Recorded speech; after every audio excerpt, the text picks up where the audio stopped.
Good morning, Sri Lanka. Welcome to the show on a bright and early Monday morning. It's the 23rd of September, which means the time has actually been flying by and it's almost the end of another month as well. You're here with me, Amaya, and as usual, we have a great show lined up for you. Now, being part of the workforce is something that can be a pretty strange experience, especially if you're a newbie, but it's something that all of us have to be a part of at some point in our lives. It does take some skill to navigate all of the competition and the workload that comes with that, but here on Good Morning Sri Lanka we're going to give you a little bit of advice from someone who is very well versed in how you can deal with the added pressure and maybe the problems that you sometimes face in the workforce, and how you can really turn all the negativity that may be surrounding you into something positive that really propels your career forward. So to do that, we have with us a familiar face on Good Morning Sri Lanka. She's been here with us before. Let's say good morning to Roseanne Kure. Good morning, Roseanne. Good morning. Morning. Now, she is actually the owner of Forte, which is a consultancy for business psychology. So you are the perfect person to speak to this morning about, anything relating the workplace and how to really manage your life there a bit better so that it becomes very effective. But before we go into that, let me ask you, how important is it to really change your disposition according to the type of workplace that you're in? Because some are very customer oriented workplaces, and some can be highly corporate offices, or maybe a very creative environment. So workplaces do differ one from the other depending on the type of job you do. But what's the general sort of outlook that you should have when you approach the workforce? I think it's about actually choosing what you want to do and choosing the workplace where you would best fit in. This is the person job fit, person organization fit. It's very, very important that you realize what sort of a personality that you have. If you're sales oriented, if you're a creative person, and we have different industries depending on what sort of career you really want to go to. So rather than generally approaching your career, it's good to actually find out what you want to do and accordingly apply to the organizations that can offer that opportunity. Because do you find that lots of people maybe go behind the financial aspect of their job, and they see the big bucks and they go for that particular job without really thinking about whether that job will suit them, or especially whether that corporation and its environment and culture will suit their ideas and their principles? Sure, and I think more than finances, it's actually the prestige involved in it. I think it also comes from family. There's pressure from family for somebody to be a doctor or an engineer, something with a prestigious title. And what we don't understand, or what we don't remember, is that everyone is different, and not everyone could be a doctor or an engineer or an accountant. So it's very important to first realize your personality, what you really want to do, what your strengths are, what your weaknesses are, and then following a career path that can help you to express your personality. I think that is what we are looking for. In the end, we want expression, self-expression, and when we don't get that, we feel very unhappy, unsatisfied in the workplace.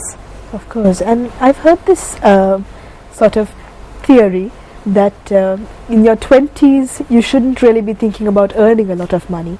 You should be thinking about the experiences that you can gain. And is it recommended that you sort of switch from job to job and find out where you fit the best? Or is it good, should you find a job and then stick with it and go up the pecking order?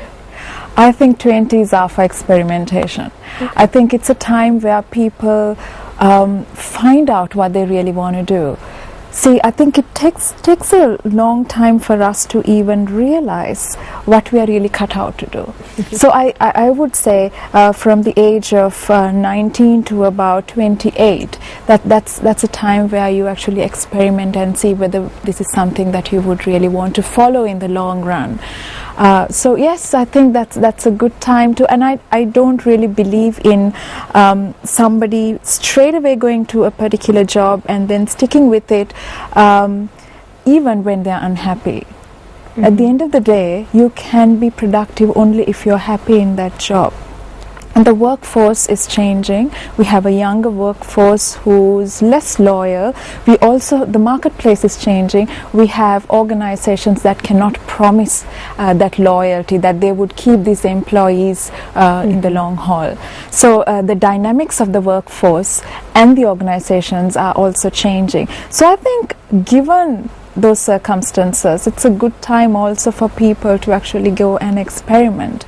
Of course, keeping the ethical responsibility that you have for a particular organization in mind. But let's speak about what you're doing now. You're doing a consultancy in business psychology. That is not something I find many people doing, and you're actually the only business psychologist that I personally know. So how did you get interested in this field? And I fell into it, to be honest. I see. I'm a late bloomer, but I fell into it, and I wasn't really sure whether it's something that I would enjoy doing, to be honest. There was an opening, there was an opportunity. I thought I'll just go and see how it is. But when I started doing my master's, I realized that it's something, it's a place where I can start a lot of research, because I love research. Also, I also get this opportunity to work with people who are functioning on a normal average level, because the psychology has many streams. It has educational psychology, it has clinical psychology, it has developmental psychology, and I knew by then that I am not cut out to become a clinical psychologist. I wanted to work with people who would want to raise their bar of expertise to the next level, to take them to a level where they can perform in an optimal way. So, and I found that through business psychology. So you found your forte, and forte is also the name of your company. But yes, so that's right. But while people are experimenting, they're going to be going into a lot of new workplaces and experiencing a lot of different companies, maybe. How should someone behave when they're starting out, and they're somewhere lower down in the pecking order, and they've just started out in the company? I think two things. One thing is the attitude, the openness to learning, and not having a preconceived notions of what a workplace should be and how people should treat you. In a way, you're a baby. So it's a matter of learning how to walk, learning how to talk, learning how to be around people, and that's important. And I think that mindset will prepare you to embrace so many new opportunities in the future. Secondly, it's to do with humility, and we see this a lot, especially the younger workforce. They're very well qualified, so they have SIMA, they have another degree, maybe 2 or 3 diplomas, so when they come to the workplace, they have very high expectations, but unfortunately this is not very realistic, because from the very beginning an employer might not be able to give them what they really want, because an employer wants experience. Of course. Right? And also experience not only in work, but also in the culture. So how can you, as you mentioned before, how can you navigate through politics? How can you navigate through stressful situations? How can you manage people? So that you need to learn, and it's on-the-job learning. You can't get that from a degree. And I think that sort of humility to learn from others, learn from elders, is very important when you start off a job. So there's a lot of patience involved as well, especially if you're, if you're spending the entire day just doing photocopies and making coffee even. It is still part of getting to learn how the company works, is it? Sure, there is a lot of patience, and I think any journey, I think the real test is patience. So I think even in career it's the same. And I just want to make this very clear. When I mentioned experimentation, it doesn't mean that you're swapping from one job to the other. You're switching from one job to the other. It means that you try out many things, and it could be within the same organization. So maybe you start off as a management trainee, you get exposed to different areas, but you do all these, you work in all these areas well, you give your 100%, because I think we are also in a culture where people don't care anymore sometimes, because we have this mentality of individualism. It's about achieving, and sometimes it's about achieving at any cost, which is sad. And so it's also because it's a contract that you sign with your employer. It's also a psychological contract. You expect something from your employer expects something from you. So and you need to be able to give that to the employer.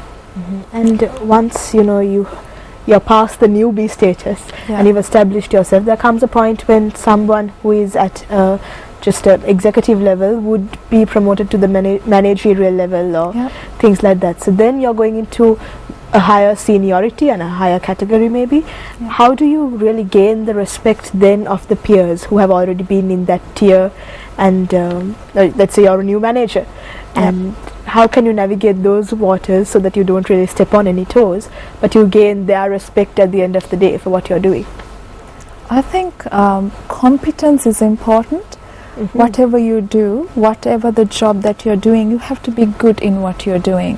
So maybe you have many diplomas, degrees, but if that requires to do a separate course, you need to be able to find time to do that, because it's directly connected to your job. So you get respect when people see you as a person who's capable of doing something. That's how you get the credibility. And also by being a person whom anyone could approach and also can relate to. And that sort of personality, that agreeableness is important. And I think that is not all of, because we are, as I mentioned before, we are all very different. Some of us like to work on our own, some of us are team players, but that doesn't mean that we can't learn the exact opposite. So if I like to work on my own, that doesn't mean I can't learn to work in a team. Of course. So it's about also learning things that seem to be new and alien to you. So if you're saying that if you are a manager, something like having an open door policy is the best way to go. That's very important. Communication is very important. So by having an open door policy, you give the message that you're open to discussion. Anyone can walk in and clarify anything, and those things are very important, because people eternally look for transparency. People look for something that they can connect with. People look for managers whom they can trust. Of course. So by having that open door policy, you're actually coming one step closer to that ideal state. But let's say that you're in a workplace which is highly politicized, and there is a lot of maybe a bit of snubbing and things going on here and there, and so many politics that people have to deal with every day. But how do you keep head to head with whatever is happening and keep abreast, but still sort of not get involved in the negativity that goes on around you? Okay. It's a loaded question, but I'm sure there's a lot you can say, but just the best advice that you can give. I think politics are just inevitable in any organization. It happens, and sometimes you get dragged into it, even if you don't want to be a part of it. I would say the best thing would be to step back and observe the hierarchy and see legitimately who's actually having the power here, who's actually contributing, who are the decision makers, why are they so effective, who is influencing, and who are the mentors. Who has the most amount of information, who has authority but won't take action. So you're actually looking at the organizational hierarchy.